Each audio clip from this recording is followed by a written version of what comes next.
Bolsonaro e Cabo Daciolo. Esses dois nomes têm causado divisão, contenda e dúvida entre os eleitores. Neste vídeo iremos falar a respeito desses dois candidatos.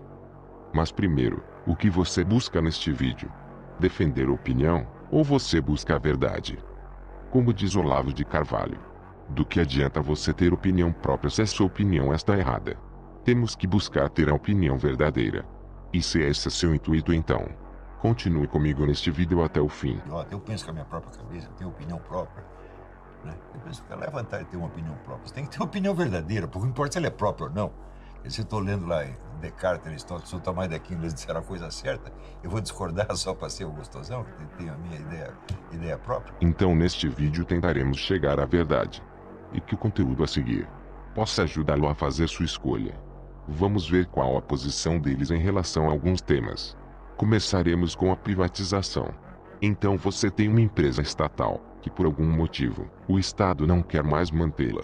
Ele passará ela para um grupo não ligado ao governo. E esse grupo irá administrar esta empresa que antes pertencia ao Estado.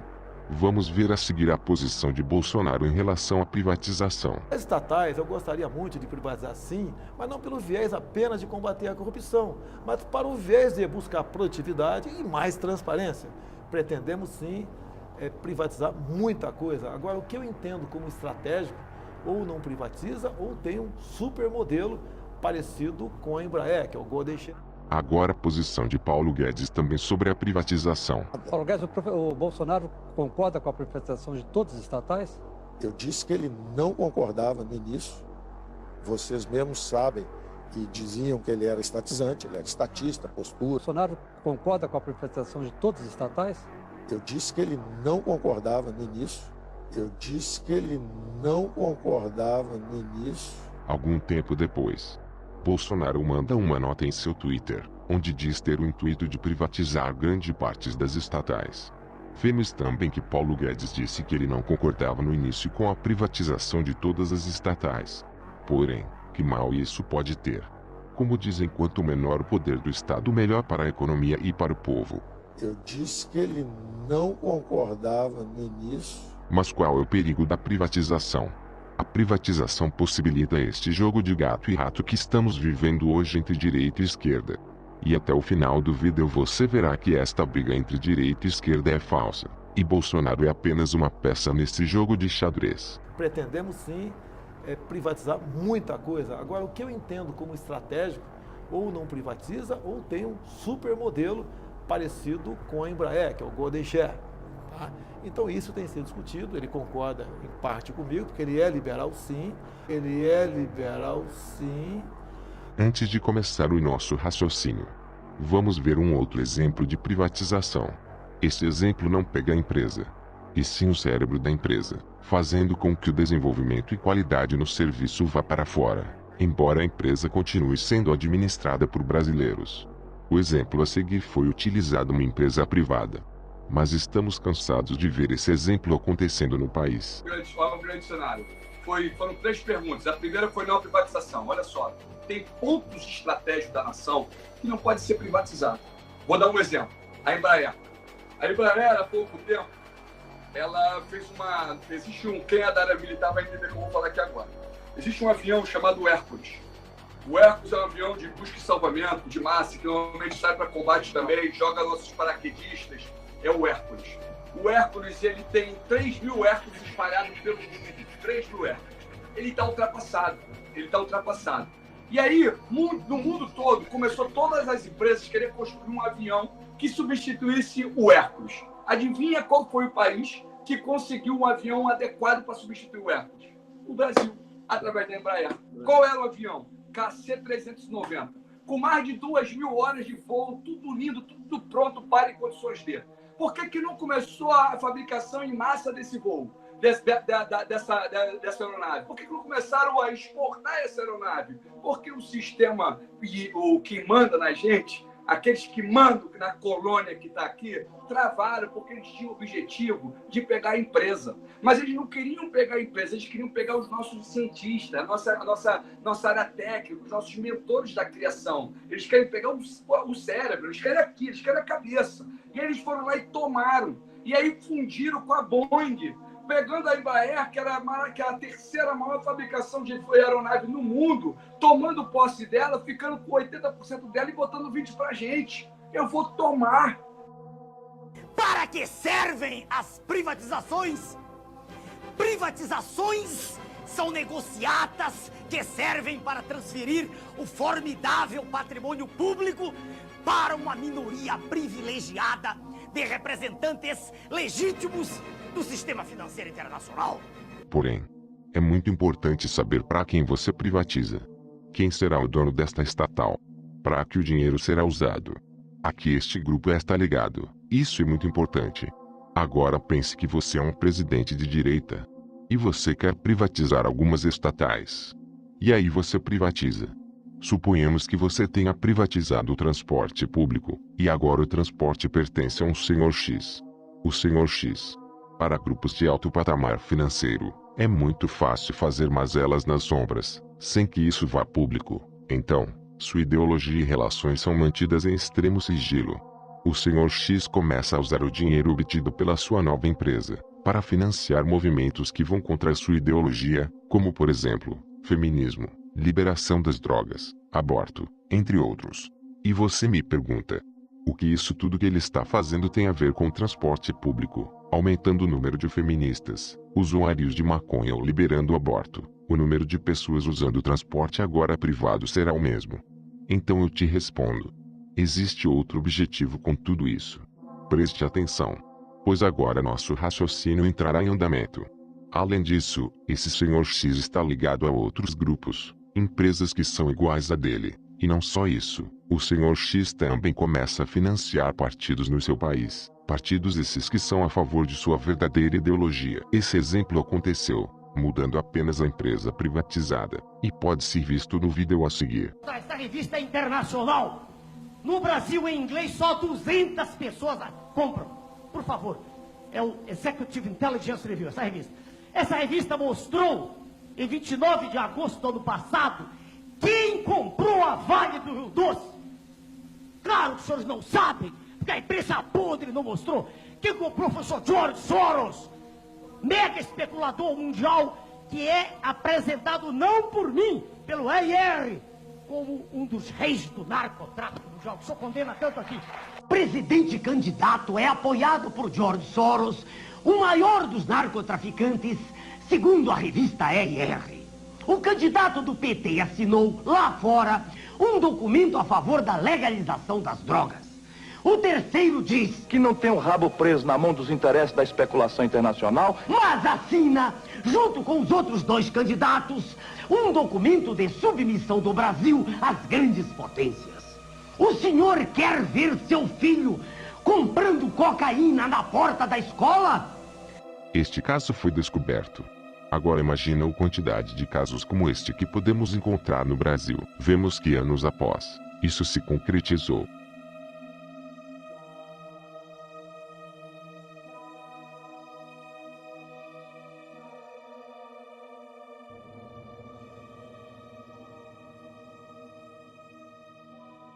Agora voltando ao exemplo. Outras empresas privadas do mesmo perfil da do Sr. X que também tomam conta de antigos serviços públicos começam a fazer o mesmo, financiando partidos de ideologias afins. Ainda no exemplo, vemos que grupos privados patrocinaram partidos. E então chegam as eleições, e dependente do partido que ganhar sendo de direita ou esquerda temos o possível cenário. O Sr. X e os outros grupos tendenciosos financiaram partidos. Partidos esses, que agora têm rabo preso. Os movimentos de ideologia esquerdistas se fortaleceram com o dinheiro investido neles. Então, temos a esquerda metendo o pau na direita. E a direita como fica? A direita agora privatizou para empresas que por trás trazem interesses que não ficam só no financeiro. Então temos uma briga entre esquerda e uma possível direita que pode se eleger também submetida a interesses que estão fora do financeiro. Mas você me pergunta por que ela tem interesses fora do financeiro. Preste muita atenção e guarde essa informação na sua mente, pois utilizaremos ela a seguir. Esse exemplo dado se enquadra no que disse Enéas há muitos anos atrás. É que o senhor vê na televisão, no programa do presidente, tudo colorido, todos com dentes, artistas milionários. Se é essa a sua realidade, então vote neles. PSDB, PT, qualquer P, sempre estiveram juntos. É falsa a briga entre eles. Agora... Vemos que a Vale do Rio Doce foi privatizada para Jorge Soros. Agora sabemos o que ele apoia. Vamos ver outras privatizações. Açominas. Veja bem o logo desta empresa. Agora ela é privada. Vamos abordá-la mais pra frente. Vejamos que é seu dono. Ela pertence ao Grupo Gerdau. Mais especificamente Jorge Gerdau. Vamos conhecer um pouquinho sobre ele, meu amigo. Você sabe por que o Estado brasileiro está quebrado? É porque existem homens do tipo Jorge Gerdau e Ron Peter que a vida inteira usou do dinheiro público para colocar no seu negócio particular. Se valeu das tetas do governo, as tetas volumosas do governo para criar um grande império do aço. Este homem é acusado de ter desviado 1,5 bilhões de reais em impostos no Brasil. O seu filho foi indiciado e agora está denunciado pela Justiça, pela Polícia Federal, e vai ser denunciado pela Justiça como responsável por corromper funcionários públicos. E nós aqui, os palhaços, trabalhando e batendo palma. Oh, o grande empresário Jorge Gerdau hoje esteve com a presidente da República. O grande empresário Jorge Gerdau integra o conselho da Petrobras. E daí? Ele fiscalizou a compra fraudada da refinaria de Pasadena, ele era do conselho da Petrobras. Quando começou o trabalho de investigação da Lava Jato, você sabe o que ele fez? Ele se retirou do conselho da Petrobras. Ele viu que podia sobrar para ele. Ele consegue se proteger. Ele tem muita influência. Ele é um homem poderoso. Por isso, ele está sempre ao lado do presidente que estiver no governo. Não interessa que partido. Pode ser do DEM, pode ser do PSDB, pode ser do PT. Lá está Jorge Gerdau, vendendo projetos de qualificação para o Estado. Vendendo projetos para que o Estado saiba como administrar a coisa pública. E ele, fraudando, sonegando, não pagando impostos, recebendo subsídios dos financiamentos que faz. É o rei do aço. Complicado, né, meu caro? Até a Embraer está envolvida em esquemas.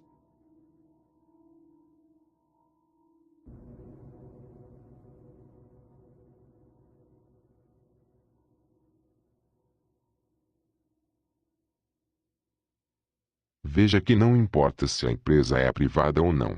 Se seus administradores estiverem envolvidos com esquemas, o final vai ser sempre o mesmo. Existem outras empresas privadas que também estão cheias de sujeira. Porém, cabe a vocês pesquisarem. Agora vejamos aqui algumas posições afins de nossos candidatos. E o aborto, né? É uma coisa que aflige a todos aqueles que amam e respeitam a vida. Você é favorável ou contrário a essas questões? Nação brasileira, eu sou contra. Sou contra a liberação do aborto. Sou contra a liberação das drogas no Brasil. E um homem e uma mulher de Deus, independente de religião, a sua palavra tem que ser sim, sim e não, não. A palavra de Deus nos revela, nos ensina, para todos que estão aqui, para todos que estão nos ouvindo, que antes de você ser gerado no ventre da sua mãe, você já era um escolhido. Antes de você nascer, você já estava separado. Então eu sou totalmente contra ao aborto e sou contra a liberação da droga no nosso país. E continuando, a questão da ideologia de gênero, com todo o respeito que eu tenho a qualquer um, não interessa a sua opção. Qual a tua posição sobre isso, senhor? Também minha posição é contra. Sou contra e eu vou aqui alertar a população brasileira novamente, falando da palavra do Senhor. Não estou aqui pregando religião. Diz a palavra do Senhor que a única religião que ele considera pura e imaculada é cuidar dos órfãos e das viúvas nas suas dificuldades e não se corromper com esse mundo. Então vou dizer algo aqui. Criou Deus o homem à sua imagem e semelhança. Homem e mulher o criou. E falou, sejam férteis e multipliquem-se. Encham e subjuguem a terra. Homem e mulher. Família.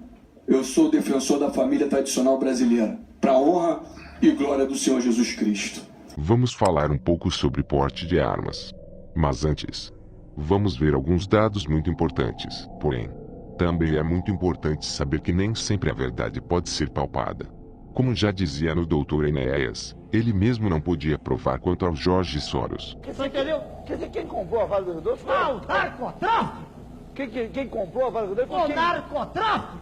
Eu não posso provar, mas é revista internacional. Vamos ver alguns dados muito importantes. Eu sou bombeiro militar e aprendi a agir em cima de prevenção. Prevenção. Como é que chega o armamento lá para os garotos do tráfico?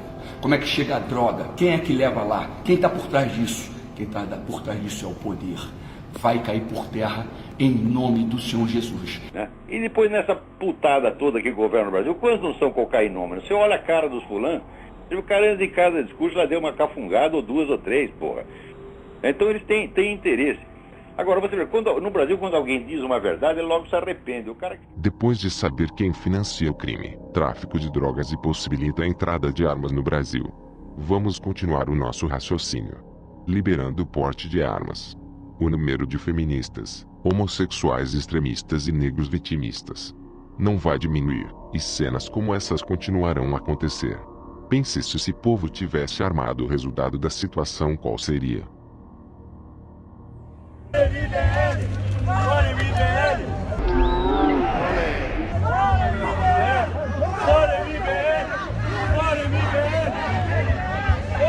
E detalhe, esse dia que eu apanhei, que eu fiquei no chão, que eu saí correndo, tava uma pessoa atrás de mim e entrei numa delegacia.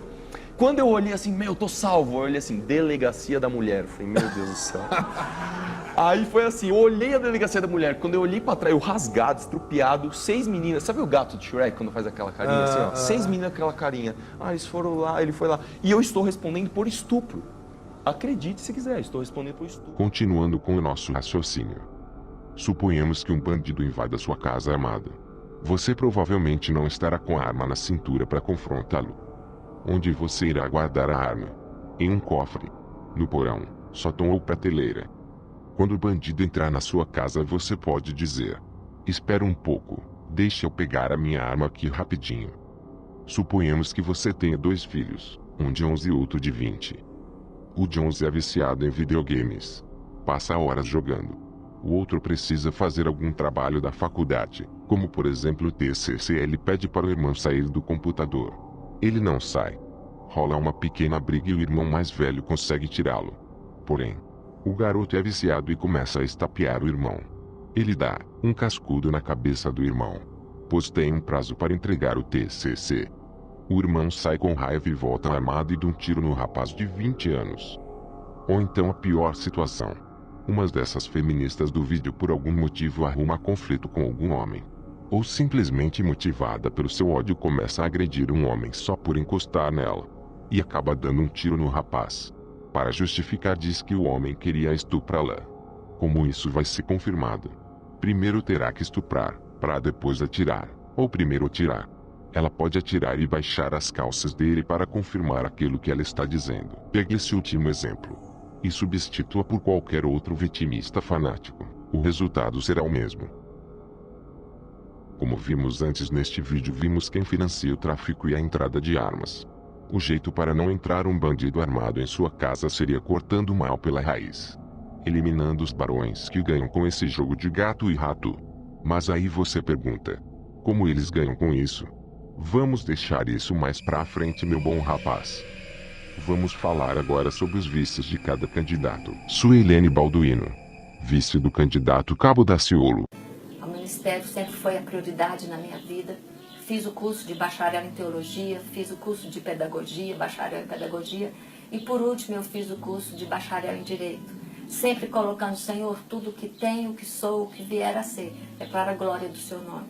O Senhor fez uma reviravolta na minha vida, eu coloco a minha vida para que o Senhor me conduza, e o Senhor me conduziu ao meio político, para esse ano. Eu questionei muito, orei, será que eu estou ouvindo certo, Senhor? Me direciona.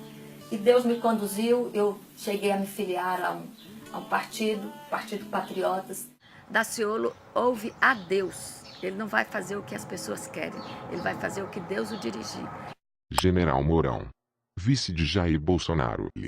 Antônio Hamilton Martins Mourão ingressou no Exército em 1972, na Academia Militar das Agulhas Negras, em Resende, no Rio de Janeiro, também frequentada por Bolsonaro. Foi instrutor da mesma academia, cumpriu missão de paz em Angola e foi adido militar do Brasil na Venezuela. Ele também comandou a 6ª Divisão de Exército e o Comando Militar do Sul. Embora também seja militar, Bolsonaro tem um currículo bem mais modesto que o de seu vice no Exército. O currículo do cara é extenso. Vou parar por aqui, mas você pode pesquisar. Um ponto muito tocado é a respeito do General Mourão. Maçom assumido. Mas você sabe o que é maçonaria? Qual a influência dela na sua vida? E por que é importante abordar ela neste vídeo?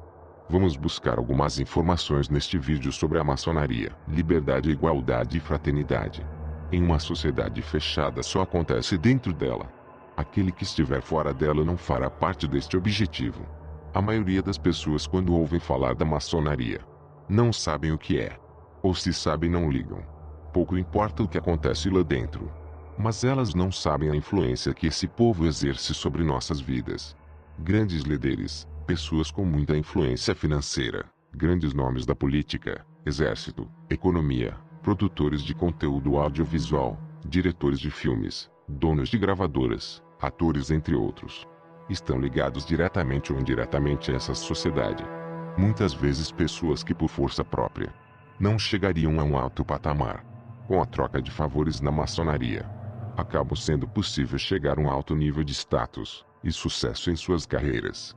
Porém, o que muitas delas não contam é que após isso, suas vidas perderam o sentido. Aquele que adentra a sociedade obedecendo sem questionar, sobe os graus e muitas vezes ocupa lugar imerecido dentro de alguma empresa ou governo. Por suas próprias vidas, aqueles que entram dentro da sociedade juram sigilo e a atuação da mesma tornam-se invisível para a justiça e muito mais para o cidadão comum.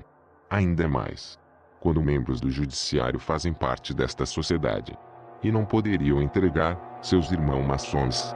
Preste muita atenção nesta parte, pois esta conduta será usada no nosso raciocínio mais à frente. Esse é o famoso rabo preso. Vamos agora a uma lista de figuras que pertencem à maçonaria. Roberto Marinho, dono da Rede Globo. Edir Macedo, dono da Rede Record. Acredito que Silas Malafaia também é, pois ele também tem rabo preso com os maçons. Eu não sou maçom e ponto final. Uma organização seríssima, mas não serve pra nós. Isso aí, uma organização séria e tem gente do mais alto nível da sociedade brasileira. Um bobalhão, sabe? Pastor, o senhor tem que meter o pau na maçonaria na TV. Aí eu digo assim, sim, e no outro dia eu saí do ar. Não temos provas que Silvio Santos é maçom. Porém, que ele tem muito poder por sua posição financeira. Isso é inegável. Assim vemos que os donos das principais emissoras estão ligados à maçonaria. Existe um vídeo muito interessante do canal Verdade Oculta sobre a Rede Globo em todas as suas mazelas. O link estará na descrição do vídeo para que você comece a entender o perigo desta sociedade. É necessário ter algumas coisas em mente. Não importa se você acredita ou não em uma entidade dita como sagrada. O que importa é que existem pessoas que acreditam. Um bom exemplo é na Índia. Lá eles creem que as vacas são sagradas.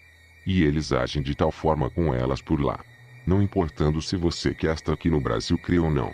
Partindo deste ponto, aqueles que chegam ao grau 17º, lá dentro da maçonaria, começa a ser revelado do que realmente acontece lá dentro. Puro satanismo. O satanismo e os rituais satânicos proporcionam prazer rápido e sucesso fácil. Porém, nada nesta vida vem de graça. Para se conseguir algo é necessário abrir mão de outra coisa. Por exemplo, você quer passar em um concurso ou vestibular. Será necessário parar de jogar videogame e estudar. Para isso, o preço para passar seria abrir mão do videogame. No satanismo, o preço para obter o seu almejado objetivo seria a sua alma. Tristeza, raiva, depressão e arrependimento tomam conta dessas pessoas, pois ao venderem suas almas ao demônio, buscam escapes através do uso de drogas, bebidas e promiscuidades. E muitas vezes em pessoas do meio artístico, como atores, desenvolvedores de animações e até produtores de filmes, mostram essas promiscuidades em suas obras. Temos alguns exemplos em filmes da Disney, Filmes como 50 Tons de Cinza e a série Game of Thrones, pornografia disfarçada de dramaturgia, como diz Pedro Cardoso. Acompanhe o vídeo a seguir.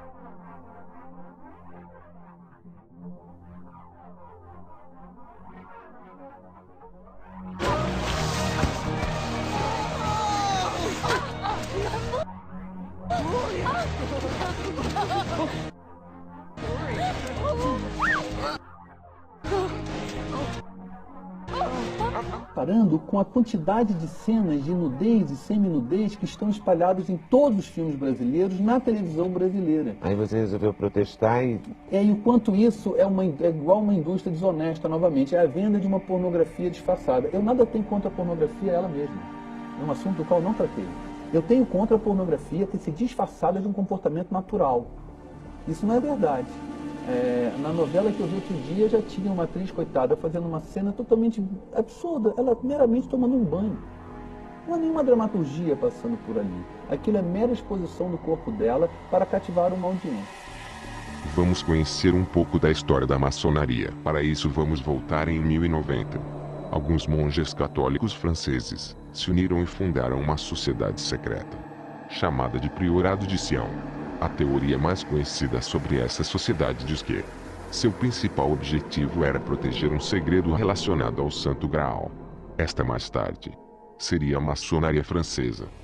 Este mesmo Priorado de Sião formou uma outra sociedade secreta, chamada de a Ordem dos Cavaleiros Templários, com o objetivo de velar pela conveniência e pela proteção dos peregrinos cristãos em território sagrado.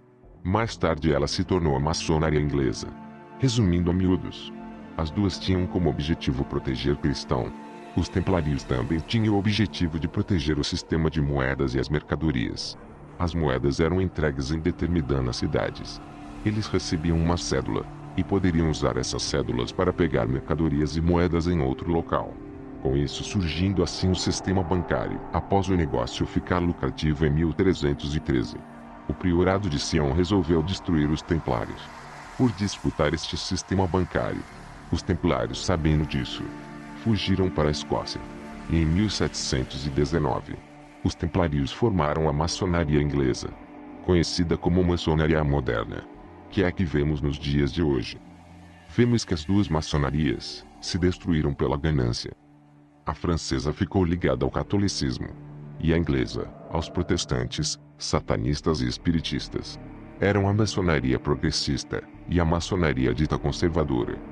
Então temos duas maçonarias: a maçonaria vermelha e a maçonaria azul, maçonaria inglesa, adjunta de ideologias vistas hoje como de esquerda, e maçonaria francesa, adjunta de ideologias ditas de direita. Então você pensa, então a maçonaria boa é a francesa, que é capitalista, e a maçonaria inglesa é comunista.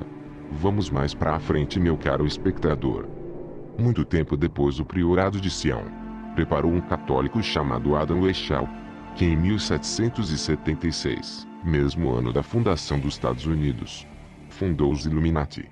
Que mais para frente falaremos sobre eles. Nós olhamos a figura do Baphomet ou Bode de Mendes, o que nós vemos na realidade é Deus. E quem consegue enxergar Deus? Quem tiver olhos de ver. Observem a figura do Baphomet. Ela tem seios, os seios femininos. O que quer dizer esses seios? É a mãe, de onde todos nascem. A figura do Baphomet, ela tem chifres. Miguel Ângelo, quando retrata Moisés, ele retrata com chifres.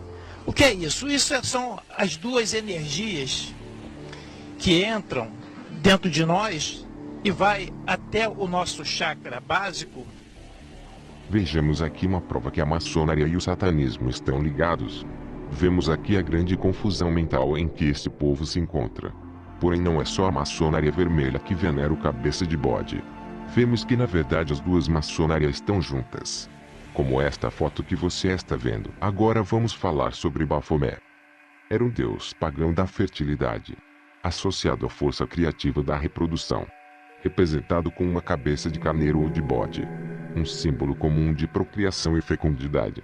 Ele apareceu a Maomé, mas depois apareceu como um termo para ídolo pagão em transcrições do julgamento da Inquisição dos Cavaleiros Templários no início do século XIV. Aqui já vemos uma ligação dos Cavaleiros Templários, à maçonaria inglesa, com o bode. O nome apareceu pela primeira vez na consciência popular inglesa, no século XIV, com debates e especulações sobre as razões da supressão dos Templários. Aí nos vemos a relação desses homens com a figura satânica. Mas vamos adiante com a história. Sua origem é pagã. No paganismo, Baphomet representa o deus Pan, sendo posteriormente adotado pelo ocultismo e satanismo. Pesquise também sobre Aleister Crowley, o maior satanista da história, que fala sobre tudo isso. Vemos então com quem esse general está metido. Gente de alta periculosidade. Há algum tempo, Bolsonaro foi para os Estados Unidos, onde foi gravado um vídeo onde ele gritava USA. E também realizou uma entrevista com uma mulher chamada Shannon K. O'Neill. A parte do vídeo a seguir foi retirada do canal Desperte, do Thiago Lima. O link estará na descrição. O que Bolsonaro fazia nos Estados Unidos, prestando continência à bandeira americana, gritando USA, USA? Isso é um pensamento de alguém nacionalista que defende a sua nação, a sua pátria? Ou é um pensamento globalista, um pensamento de fronteiras abertas? Ele não é americano.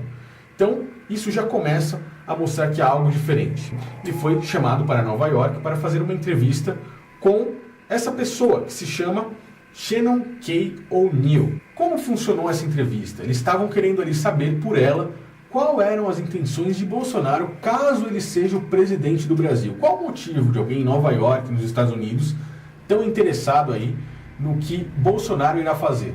Veja aí.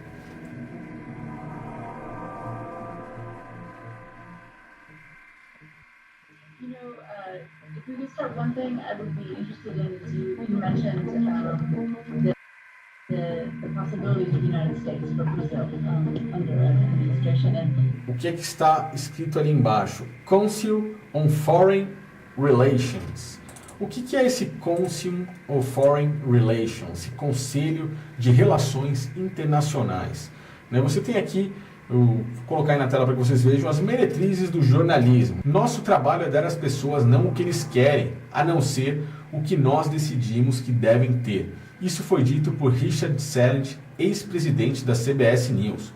Um dos grandes segredos melhor guardado é até que ponto um punhado de conglomerados pertencente ao clube dos Bilderbergs, como o Council on Foreign Relations, o Conselho de Relações Internacionais, a OTAN, Clube de Roma, Comissão Trilateral, os maçons, a maçonaria, o Skull and Bones, Mesa Redonda, Sociedade Milner e a Sociedade Jesuíta Aristotélica controlam o fluxo de informações no mundo e determinam o que vemos na televisão, ouvimos no rádio e lemos nos periódicos, revistas, livros e internet. Então, você vê que tudo isso é manipulado. Aí você puxa quem é essa pessoa com que Bolsonaro estava conversando. Shannon K. O'Neill. Aí você vê que ela é uma vice-presidente, ela participa da diretoria dos estúdios, e aí você vê quem é, para quem ela trabalha. Nelson e David Rockefeller. Ela trabalha para os Rockefeller, eles estão envolvidos com o Clube dos Bilderbergs, estão envolvidos com toda essa manipulação de mídia, com todo esse processo, maçonaria, a gente já teve a certeza aí, agora você vê Rockefeller, você vê que eles estão fechados com esses caras. Vimos na nota do jornal que a maçonaria está envolvida com tudo isso. Também vimos que o grupo dos Bilderbergs e também o Rockefellers estão envolvidos. Agora você sabe quem são os Rockefellers. O vídeo a seguir foi retirado do canal Oculto Revelado. O link também estará na descrição do vídeo. Se é verdade que a filantropia deve ser motivada pelo amor aos nossos semelhantes, as doações dos Rockefellers não são. Considere a pesquisa médica, por exemplo. Durante o período entre 1939 e o fim da Segunda Guerra Mundial, a Fundação Rockefeller financiou pesquisas biológicas no Instituto Kaiserweiler em Berlim.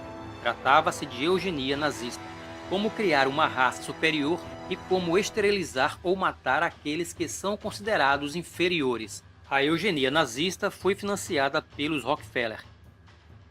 A empresa Standard Oil, de propriedade da família, violou leis americanas ao fornecer combustível secretamente para a Força Aérea Nazista durante a guerra. Depois da guerra, os irmãos Rockefeller deram um jeito de arregimentar cientistas nazistas envolvidos em experimentos medonhos com seres humanos para serem introduzidos nos Estados Unidos e Canadá com novas identidades para continuar seus experimentos eugênicos. Muitos trabalharam para a CIA no projeto secreto MK-Ultra. Nos anos 50, os irmãos Rockefeller fundaram o Conselho Populacional para a Eugenia Avançada, agora disfarçada de pesquisa populacional e controle de natalidade. Nos anos 70, eles foram responsáveis por um projeto secreto dos Estados Unidos dirigido por Kissinger, assessor do Conselho Nacional de Segurança Rockefeller. O nome desse projeto era NSSM-200, Consequências do Crescimento Populacional Mundial para a Segurança dos Estados Unidos e de seus interesses além-mar. O projeto questionava o crescimento populacional em nações com grande potencial em matéria-prima estratégica, como petróleo e minerais, como sendo uma ameaça ao futuro dos Estados Unidos, porque o crescimento da população naqueles países poderia fazer crescer também a demanda interna por aquelas commodities. Existe um documentário sobre os Rockefellers feito pelo Discovery Channel. Como sempre, eles manipulam as informações e passam tudo conforme qualquer tipo de interesse, menos compromisso com a verdade. Este é David Rockefeller. Veja o olhar sanguinário deste elemento de quinta idade. Realmente foi um homem muito esperto. Reparem em seu olhar. Ele consegue olhar para o peixe e para o gato ao mesmo tempo. Realmente alguém com esta capacidade periférica consegue enxergar escapes para conseguir dar os seus golpes maléficos. KKK, desculpe a brincadeira, mas o vídeo já passa da meia hora de duração e você já deve estar de saco cheio. Deixe claro que o vídeo não tem a intenção de atacar Bolsonaro, embora o mesmo foi gravado dentro da maçonaria. Muitos dizem que ele é cristão. Porém eu digo, quem é cristão, não anda neste meio. Ainda digo mais. Vimos que existem alguns interesses desses grupos, mencionados no decorrer do vídeo que merecem muita atenção. Vimos que Cabo Daciolo menciona alguns desses grupos em um de seus vídeos. Confira comigo. O problema não é quem você é. Nós somos o que nós lemos, o que nós vemos e com quem nós andamos. O problema é com quem o Bolsonaro passou a andar. Esse é o problema. Bolsonaro, para atender o mercado, vem com Paulo Guedes como seu ministro da Fazenda. Paulo Guedes atende o mercado internacional. Paulo Guedes leva o Bolsonaro nos Estados Unidos para conversar com a família Rockefeller. Paulo Guedes leva o Bolsonaro no dia 5 para conversar com a família Marinho, junto com João Marinho, que é filho do Marinho, Rede Globo. Foi lá. E no dia 6 acontece o que aconteceu. E eu pergunto, quem é o vice de Bolsonaro? O filho de Bolsonaro é o Mourão. Mourão é maçom declarado. E Bolsonaro, Daciolo? Bolsonaro é maçom? Eu não acredito que ele seja maçom. Mas ele anda no meio dos maçons. Ele tem amigos maçons. Ele frequenta um meio de maçons. O problema é que o seu vice está lá dentro da maçonaria. Que maçonaria é essa, Daciolo? É aquela que sempre esteve no poder da nossa nação. É aquela que prega liberdade, igualdade e fraternidade só entre eles. E o povo está morrendo. E o povo está sofrendo. É aquela que prega algo que está oculto. Deus não está em nada que é oculto. Deus traz à luz todas as coisas. Isso vai cair por terra. É aquela que está no poder desde que Brasil é Brasil. Sabe o que acontece? A partir do momento que Paulo Guedes se aproxima de Bolsonaro, começa a mudar suas posições. Começa a mudar posições como, por exemplo, o voto da reforma trabalhista. Eu sou contra. Ele foi a favor. Por que ele foi a favor? Ele não iria a favor. Olha o passado de Bolsonaro. Bolsonaro nunca fez isso. Bolsonaro hoje é a favor da reforma da Previdência. Ele nunca foi a favor disso. Por que agora ele está sendo a favor disso? Bolsonaro nunca foi a favor da privatização de entregar a Petrobras. Por que agora ele está sendo? Ele está sendo pressionado por alguém. Estão pressionando ele, encostaram nele, estão sugando ele. As pessoas que estão em volta dele estão envolvidas com nova ordem mundial, com maçonaria e com os Illuminati. E levaram ele para pedir bênção lá nos Estados Unidos para a família Rockefeller. Está repreendido em nome do Senhor Jesus. O que querem com o Bolsonaro? O que estão fazendo com o Bolsonaro? Um homem que eu conheci dentro do Congresso Nacional com pureza, com verdade, mas que tem políticas que eu não concordo, que é justamente de liberar a arma. Não, eu sou contra isso. Mas só que é um homem que sempre se posicionou de forma contrária a muitos lá dentro. O meu problema é que quem cerca Bolsonaro, quantos que pera e pense e observe como é que está a reforma do teto, por que ele foi a favor da reforma do teto que para o país durante 20 anos, ele nunca se posicionou nessa... Vimos o perigo do liberalismo em entregar o país para outros grupos, tanto grupos legítimos, quanto grupos tendenciosos. O que eles pretendem é a demolição do Estado. Destruído o Estado, segue-se o esfacelamento da nação, fazendo com que o povo não acredite em nada que é nacional, com que perca a sua autoestima e que tenha vergonha de ser brasileiro. Daí a propaganda gigantesca a favor do Estado mínimo, de desmoralização das Forças Armadas, que são o braço armado do povo. Agora muita atenção. Sabemos que a esquerda sucateou o serviço público. Um dos principais fatores foi o não investimento em fiscalização. Vamos a um outro exemplo. Você trabalha em um hospital. É de extrema importância os profissionais da saúde higienizarem as mãos, porém você está tão acomodado que já não faz mais isso. Assim você corre o risco de transmitir doenças para outros pacientes e para você mesmo por conta deste desleixo. Suponhamos que tem um apontador. Este fiscaliza o proceder da equipe notificando e punindo a má conduta. Em pouco tempo a higienização das mãos será rotineira por parte da equipe. Os serviços públicos são sucateados principalmente por falta de devido investimento e fiscalização. Vejamos aqui algumas posições contrárias de nossos candidatos. Em relação aos excessos privilégios de salários dos servidores não escalão no Brasil, caso o senhor seja eleito, o senhor pretende reduzir salários, como existe uma política, uma ideia em relação à política de salário dos deputados, senadores, parlamentares, e como o senhor faria para diminuir a corrupção? Se eu for apresentar um projeto para reduzir salário, eu estou morto. Então vamos jogar a verdade aqui na mesa aqui. Tá? Nós temos um teto lá que está em torno de 33 mil reais. Nós conseguimos aí que seja respeitado o teto. No meu entender, está de bom tamanho. Eu acho inadmissível o momento que estamos vivendo na economia, de cortes, e aí simplesmente me pegam uma tal de PDC e colocam um aumento salarial para os parlamentares. Como foi difícil andar pelas ruas, me apresentar ao povo e falar que eu era candidato. Como foi difícil. E eu peço para todos os parlamentares novos aqui, que viemos revogar essa PDC. Precisa ser revogada. No momento que fazem a nossa presidente, ela discursa, Brasil pátria educadora, cortam 7 bilhões na educação e nós não podemos aceitar 26% de aumento. Que esse dinheiro seja colocado de imediato. Para onde, Naciono? Para o Fundo Nacional de Desenvolvimento da Educação. De imediato. Só assim para falar de reforma política. Tem que começar a arrumar a casa de cima, deputado. Se o senhor começar por aí, a gente apoia. Alguém acha que alguém vai votar favorável a um projeto desse? Alguém acha que algum deputado vai votar a favor de um projeto desse?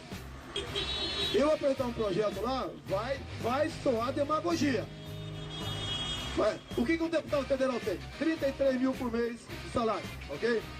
90 mil para contratar funcionários. Eu contrato o meu pessoal competente. Funciona, me assessora, ok? Você tem 40 mil para passagem aérea, transporte, carro, gasolina, almoço. Parou, é isso aí, ok? Se é muito, não sei. Eu uso quase tudo isso. Eu devolvi 70 mil ano passado da verba de gabinete. Raríssimos aqueles que devolveram aproximadamente isso aí. Agora, a grande sacanagem, meu amigo, não é isso.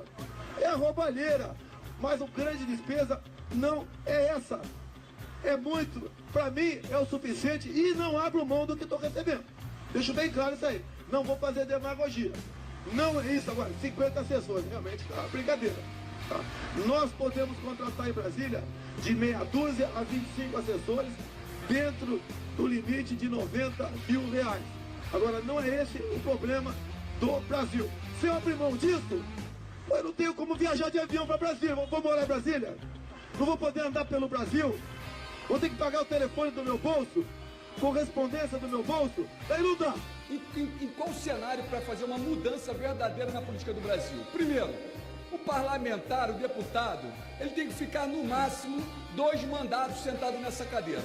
Depois sai e dá lugar para o próximo. 2 mandatos e saiam. E depois um segundo detalhe. O parlamentar por mês, um deputado, tem um custo para o povo de 150 mil mês. 150 mil mês. Vamos cortar na nossa carne.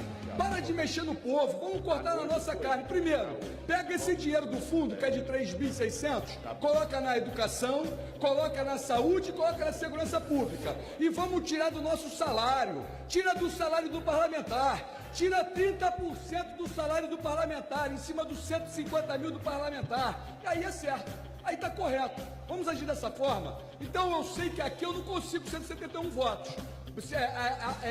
Assinaturas, mas eu peço o apoiamento do... Saúde você resolve rápido, a educação também é muito rápido. Eu tenho 3 filhos. Vamos colocar o filho do futuro presidente da República, o cabo Daciolo 51. Meus filhos vão estudar em colégios públicos, meus filhos vão para o hospital público. Se nós pegarmos todos os parlamentares do país e colocarmos qualquer cadeira política, botar lá o filhinho e também o militar, o militar sim, eu sou militar e político, o militar também, o militar e os senhores, os políticos, lá no hospital público e na educação pública, os filhos e então muda tudo rápido, vai ter investimento, muda rápido, aí ninguém vai no Sírio-Libanês e ninguém vai pro Albert, né? Vai todo mundo lá e vai ter saúde de qualidade para todo mundo.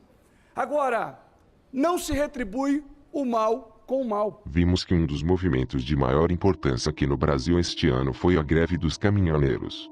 Você verá neste nosso próximo raciocínio a importância de entender os fatores que estavam em volta deste evento.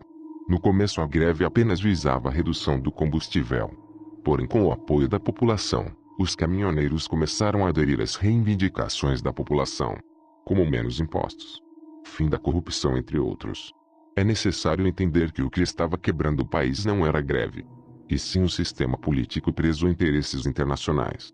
Vejamos agora a posição de Bolsonaro e Daciolo sobre este tema. Respeitosamente, o que eu apelo a vocês, sei que vocês há pouco tinham que decidir, levar comida para casa ou pagar o óleo, ou pagar a prestação do carro. Não existe nada mais triste do que isso. Mas agora, toda a sociedade começa a perder. Quebrar o Brasil não interessa às pessoas de bem, aos trabalhadores como vocês. Interessa para esse que deixou o poder há pouco, que queria se perpetuar no mesmo a qualquer custo. Quem aposta no pior, melhor, é exatamente essa esquerda comunista que está aí. Entendo eu, respeitosamente, que seria um ato de nobreza por parte de vocês voltar ao serviço, buscar fazer o Brasil voltar à normalidade. O Brasil quebrado não interessa para ninguém. Mas não convidaram os principais para estarem aqui. Quem são? Os representantes dos caminhoneiros. Os caminhoneiros tinham que estar aqui. Cadê esses homens? Onde eles estão? Para a honra e glória do Senhor Jesus, eles estão aqui. Eles foram convidados por Jesus. É Ele que abre porta e fecha a porta. Caminhoneiros, levantem-se e venham até aqui, por favor, aqui na minha retaguarda. Vem cá, filho. Fica aqui na minha retaguarda aqui, por favor. Esses homens precisam ser ouvidos. Sabemos que o general Mourão pertence à maçonaria. Sabemos que se o exército trabalhasse sem prol da população, eles não teriam interferido na greve.